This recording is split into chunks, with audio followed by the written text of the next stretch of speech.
Hello everybody, how are you? I am Norez and your teacher here and will be teaching you a different question and their answer. So I welcome you on classtheta.com where we'll be discussing questions. So let's get on the question. So our today question is, which of the following does not affect the reject rates at the company production facilities?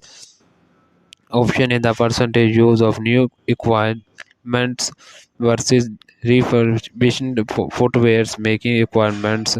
Should be annual company expenditure to improve the ease and the accuracy of producing the models comprising each product lines. Option C, the size of the incentives payments pre non-defective spare produced.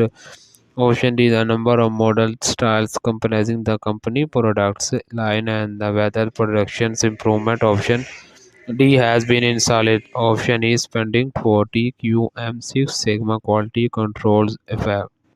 The correct answer of the question is option B, annual company expenditures to improve the ease and the accuracy of producing the models comprising in its product lines, improving the ease and the accuracy of producing models may indirectly affect reject rates by potentially reducing errors or inefficiencies, but it's not a direct factors influencing reject rates the likes other option is listed. So that the answer of the question, if you are searching any other question, please not forget to like, share, subscribe our channel. Until next question, bye bye.